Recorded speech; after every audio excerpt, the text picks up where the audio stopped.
Sveiki visiem! Daudz no jums dzīvo Līvānenēs, padomju laikā būvētā projektā. Mēs būtu dažādi materiāli, es dzīvoju Ķieģeļu. Šajā video es jums padalīšos ar pieredzi, kā es mēģinu no 2 stāvu padarīt par 3 stāvu, jo man ir garāža lejā. Un otrs es parādīšu foršus meistarus. Šodien ārā ir ļoti vējains, tuvojās rudens, līdz ar to mikrofons sit ciet un es pārvācos uz iekštelpām. Šeit mierīgāk var pastāstīt īsumā par to, ko es esmu izdarījis.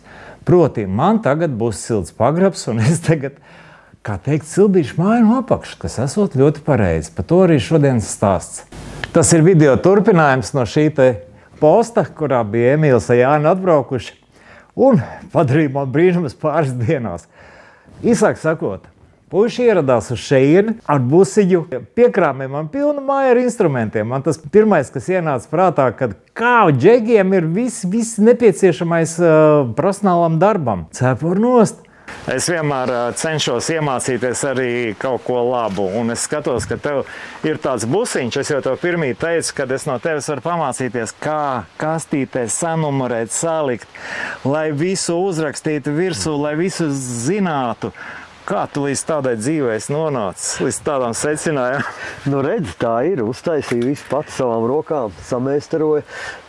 Es varu pateikt tev, Edgār, atnes man to un to, tas stāv tanī un tanī kastē. Es visu no galvas zinu. Aha.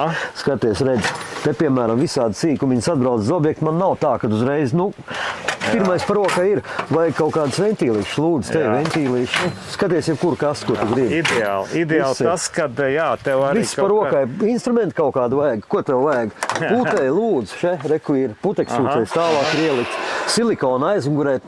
Viss par rokai, ņem ko gribi. Skaidrs, ka viss jau nav. Daudz, kas vēl mājās ir, bet daudz, kas tev ir kaut kas, kas... Ir, jā. Iekārtots ir. Puiši nostrādāja manā priekšā tā, kad žoklis atkārās. Forši visu kvalitatīvu sadarīja, visu līmenī salika, viss. Es šodien gribu padalīties ar jums šajā informācijā, kas noteikti daudz no jums, varētu ieinteresēt un arī noderēt. Te bija iespēja salīdzināt liela firma pārstāvis ar pāris džekiem, kuri strādā, kā teikt, savās interesēs. Atšķirība ir tāda, ka šie nekāda problēma nav, kā teikt, pafilmēties, nekādu problēmu nav arī atstāt informāciju pārējiem visiem. Līdz ar to arī tapa šī te intervija. Ir īstais mirklis, kad darbi ir pabeigti, Emīls un Jāni taisās projām, es viņus noķēru un sarunājām, kad mēs bišķiņ tomēr parunāsim, lai ir kaut kāda skaidrība arī jums cienījumie mani skatītāji, jo neba tāpēc es taisu video ar jēgu, kuru noklausoties arī, tas var palīdzēt jūsu dzīvē un uzlabot jūsu dzīves apstākļus. Emīl, es atceros, es te sāku, skatītāji jau zina, es te sāku remontu un visu te forši uztaisīju, tā kā man gribējās, kā es varēju, un tad man Jānim es prasīju konsultāciju, viņš pie manis bija iebraucis. Es teicu, Jāni, tu nodarbojies ar šitām lietām. Ko tu teikt, ja mēs vienu radiatoru te un vienu radiatoru tur stūrī nolaist lejā, lai, pa ziemu būtu bišķi siltāks.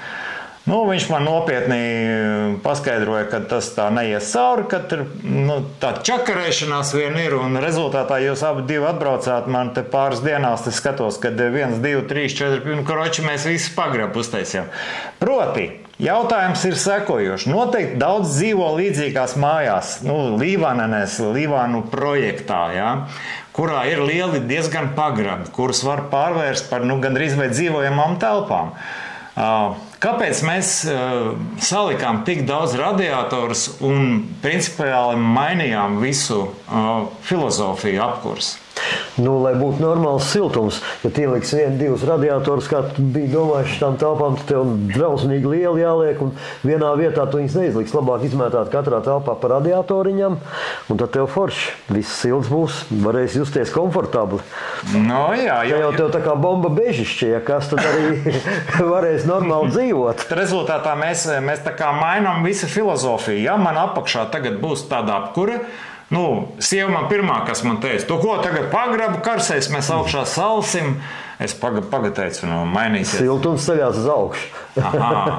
Un, ja tu neesi vienīgais, kurš saka, ka principiāli māja jākurina ir gandrīz vai no pagraba, ja negrib turās. Jā, ja tikai negrib dārziņiem siltu kaut kādu, bet tā jau skaidrs, ka ja tev jau studija grib taisīt, skaidrs, ka tev tu vajag siltu, un tad jau, un ja pa siltu piegriez mazliet ciet. Aha. Proti, uztaisot siltu pagrabu, mēs uztaisījām, faktiski daudz siltāku māju, ja? Protams, māja arī līdz ar to. Baigi daudz siltāk, ne, bet siltāk, protams, siltums ceļās uz augšu. Galvenais, ka tev te ir komfortabli. Jā, otrs, ko es jūtu, kad ziemā tomēr no apakšas nāk tā kā vējš pa kāpnēm uz augšu, un es to siltināju un domāju, gan arī vai plastikā durvis ielikt, lai man nepūš. Līdz ar to, ja mēs taisam visu siltu un visu ciet, tad arī vairs tāda strunta nebūs. Protams, siltums, ja kaut kāds vējš vai kaut kas viņš jau silts, tomēr ies uz augšu. Skaidrs, ka labāk daudz būs. Jā, un arī nelielais mitrums, kas kaut kur pa stūriem dzīvo, tas arī pazudīs. Protams. Redziet, man izskatās, ka būs baigi foršā dzīve turpmāk. Jā. Nemaz negribēs augšā iet. Proti, jūs tajā sfērā šansējat profesionāli un jūs atnākat uz objektu un, kā teikt, savām acīm redzat, kas jādara un momentāli, kā teikt, dodat savu risinājumu. Jā, protams. Šeit laukos dzīvojot, tu sāc vērtēt, ko nozīmē speciālists.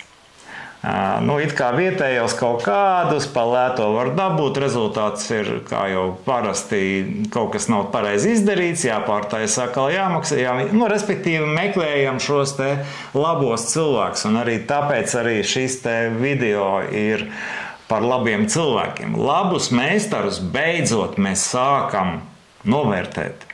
Un vēl dažus gadus atpakaļ Kasparam Lasim, noteikti daudz viņa zina, es arī atļāvos teikt, viņš teica, es Rīgā, te vairāk klientu grozās, es teicu, ja tu esi labs meistars, tev visur izķiksēs, tev visur atvedīs, paēdinās, izguldinās. Vai jūs esat no tiem meistariem, kuri, kā teikt, var atbraukt uz jebkuru vietu un pieslēgties? Jā, protams, kur atbraukt. Transports ir, instrumenti viss ir, tā kā. Jā, proti video tēma bija tātad divas tēmas. Viena tēma, kā dzīvot pagrabā silti, otra tēma, kur dabūt speciālistu. Ja atļausies, es, kā teikt, koordināts noliešu. Jā, lai ne tikai man, lai kādam būtu. Jā, protams. Labi, super, milzīgs paldies. Es redzu, ka jums jāskiem tālāk. Lai tev kalpo, lai siltums. Bet jūs ziniet, es ziemā pateikšu, kā ir īstenībā. Bet būs jau labi, es jau jūtu. Būs labi. Ja nebūs labi, arī būs labi. Pārāk labi, nav labi. Kā jābeidz ar to, kā mūsu krievu laikā teica, labāk 100 draugi nekā 100 rubļi. Jā. Par rubļiem tu vairs te nevari dabūt to, ko ar labiem draugiem. Lai dzīvot draudzībā! Yes.